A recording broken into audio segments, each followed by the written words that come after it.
Halo teman-teman kos-kosan, gimana kabar kalian? Baik-baik saja kan? Tidak salah kalau editor Jujutsu Kaisen mengatakan kalau akan ada hal yang sangat mengejutkan di dua chapter depan Jujutsu Kaisen, yaitu di chapter 248 dan 249, dimana di chapter 248 saja kita sudah menemukan cukup banyak hal mengejutkan seperti Yuji telah menguasai teknik kutukan pembalik, Sukuna yang ternyata menjadi pewaris Kenjaku, dan Yuta yang join ke pertempuran. Yap, sebenarnya masih ada satu hal super mengejutkan yang memang sengaja Abikos bahas terpisah dari pembahasan chapter 248, yaitu mayat Gojo dibawa ke Shokoieri. Yap, bagi fans Sukuna, ini menegaskan kalau kematian Gojo telah dikonfirmasi oleh GG Akutami, dimana ditranslate bahasa Inggris jelas sekali dikatakan corpse alias mayat. Jadi ya, Gojo beneran sudah mati. Itulah kenapa Sukuna sama sekali tidak khawatir ketika tahu Uiui dan Kirara Hoshi membawa kabur mayat Higuruma, karena memang reverse curse teknik tidak berlaku bagi penyihir yang telah menjadi mayat.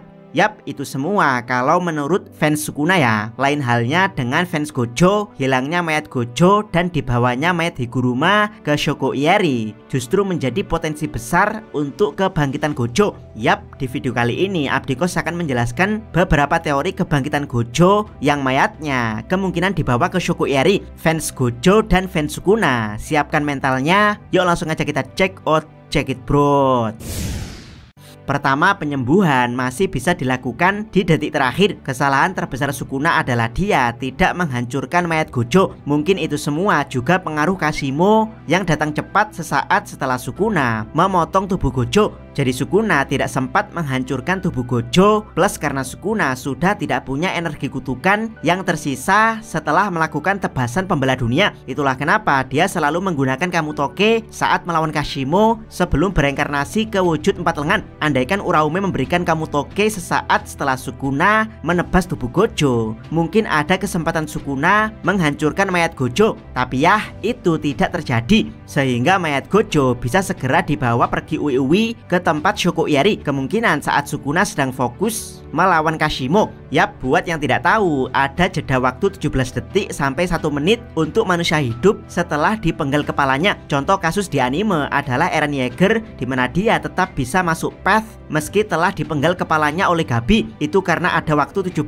sampai 1 menit seseorang masih sadar dan tetap hidup setelah dipenggal kepalanya. Yap, itu kalau dipenggal kepalanya ya, dimana kepala adalah bagian terdekat sekaligus bagian pemisah antara otak dan jantung. Bagaimana dengan Gojo? Jika dilihat dari gambar resmi, Gojo dipotong Sukuna di bagian perut. Ini sebenarnya sudah memenuhi syarat untuk membunuh penyihir karena energi kutukan berasal dari perut. Tapi ya, ketika seseorang hanya dipotong perutnya, maka seseorang tersebut punya waktu hidup lebih lama daripada dipenggal kepalanya. Itu karena otak dan jantung masih di satu bagian. Abdikos tidak tahu berapa menit pastinya, namun yang jelas Gojo masih bisa bertahan jika dia segera mendapat pertolongan. Yap, di posisi ini Gojo memang tidak bisa menyembuhkan dirinya sendiri dengan kutukan pembalik karena jalur energi kutukan di perut telah terpotong dengan jalur pengaktifan teknik kutukan di otak. Tapi lain halnya jika seseorang segera menyembuhkan Gojo di posisi ini alias kutukan pembalik dari luar, maka kemungkinan Gojo bisa sembuh cukup besar. Yap, selama ini kita memang tidak tahu nasib Gojo setelah dibelah Sukuna karena pertarungan Sukuna melawan Kashimo dan para penyihir lain mengambil alih spot ini. Tapi di chapter 248 kita diberitahu pasti kalau Uiui telah menteleport Gojo ke tempat Shokoieri. Jadi ya, penyembuhan di detik terakhir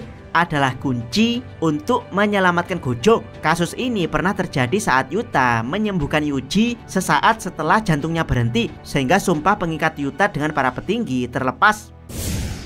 Kedua, Sukuna terlalu meremehkan Shokoieri. Yap, meskipun Sukuna sudah mengatakan mayat Gojo sehingga mengkonfirmasi kalau Gojo telah mati, tapi di panel berikutnya ditunjukkan kalau Sukuna terlalu meremehkan Shokoieri, bahkan berpikir kalau kutukan pembalik Shokoieri tidak selevel dengan Gojo dan dirinya. Yap, benarkah demikian? Abdikos justru tidak yakin dengan dugaan Sukuna, karena Shokoieri adalah spesialis kutukan pembalik untuk menyembuhkan orang lain. Bahkan Shokoieri adalah satu-satunya dokter yang pernah ditunjukkan ditunjukkan di dunia Jujutsu. Shoko Ieri juga satu-satunya dari trio Gojo dan Geto yang tidak pernah dibongkar apa ini teknik dia. Seakan-akan ini teknik Shoko Ieri ya kutukan pembali itu. Yap, Sukuna memang mengatakan kalau efektivitas penyembuhan kutukan pembali adalah di bawah 50% jika diaplikasikan ke orang lain. Tapi Abdikos tidak yakin di bawah 50% juga berlaku untuk Shoko Ieri yang memang spesialis kutukan pembali. Bahkan kalau memang dugaan Sukuna benar di bawah 50%, ini masih menjadi bukti kuat kalau penyembuhan Gojo bukan 0%. Jangan lupakan juga kalau ada Utahime yang bisa buff energi kutukan dengan tekniknya. Ketiga, bahkan mayat sekalipun masih bisa dibangkitkan dalam kurung teori Shoko dan Kenjaku. Yap, jika memang benar Gojo sudah menjadi mayat, harusnya fans Sukuna ketar-ketir karena di Jujutsu Kaisen mayat sekalipun masih bisa dibangkitkan jika jasadnya tidak dikremasi atau dihancurkan. Kasus ini pernah terjadi pada jasad Geto Suguru, di mana Gojo tidak menyuruh Shoko mengkremasi mayat Geto, melainkan hanya menguburnya, sehingga ada sosok dengan teknik kutukan berpindah tubuh seperti Kenjaku yang bisa mengambil alih tubuhnya. Yap, buat yang tidak tahu, Kenjaku dan Tengen itu bukan kutukan ya. Mereka adalah manusia penyihir walaupun wujudnya aneh, dimana keabadian adalah ini teknik Tengen, sementara berpindah tubuh adalah ini teknik Kenjaku. Jadi ya, jika dugaan Abdikos kalau Shoko Ieri punya hubungan dengan Kenjaku benar, maka siap-siap tubuh Gojo akan bangkit meski dengan kesadaran orang lain. Dan ya, Abdikos pengennya ada plot twist kalau ini teknik Shoko Ieri adalah mirip ini teknik Kenjaku, yaitu berpindah tubuh. Hanya saja Shoko Ieri tidak pernah menggunakannya sehingga tidak ada tanda jahitan di kepalanya. Dan ya, inilah saat terbaik untuk membongkar teknik kutukan Shoko Ieri. Pertama-tama Shoko harus menyembuhkan tubuh Gojo terlebih dahulu, barulah kemudian memindahkan otaknya ke tubuh Gojo. Dengan begitu Shoko akan berbagi kesadaran dengan Gojo, mengingat tubuh adalah jiwa dan jiwa adalah tubuh. Yap, jika ini yang terjadi, selain akan memberikan plot twist epic, juga akan memberikan Shoko Ieri peran yang sangat penting yang hampir setara peran Gojo dan Geto, karena Abdikos merasa peran Shoko Ieri sangat kecil, bahkan lebih kecil dari peran Nobara di trio Megumi dan Yuji.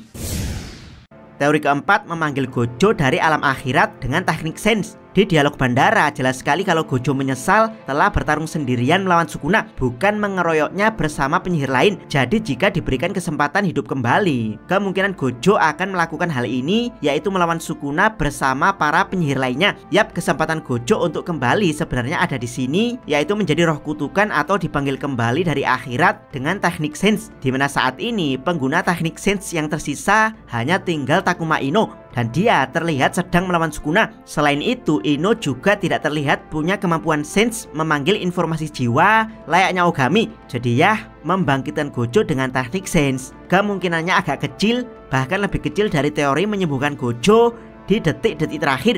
Namun dengan fakta bahwa mayat Gojo dibawa kembali ke Shoko Ieri, jika mayat tersebut beneran bisa disambungkan, entah itu dengan teknik kutukan pembali atau dengan metode kedokteran biasa, maka yang kurang memang hanya tinggal jiwa yang mengisinya, yang mana pemanggilan jiwa memang hanya bisa dilakukan dengan teknik sense, dan itu pun tidak akan permanen, yakni sampai pengguna teknik sense kehabisan energi kutukan. Untuk kasus Toji berbeda karena dia punya batasan surgawi, jadi menghilangnya tergantung pada wadah yang dijadikan perantaranya. Oke teman-teman, demikian semua pembahasan kembalinya Gojo yang mayatnya kemungkinan dibawa ke tempat Shoko Ieri. Bagaimana menurut pendapat teman-teman? Silahkan tuliskan komentar kalian di bawah. Jangan lupa subscribe channel Takos dan jangan lupa share video ini. Salam Mi.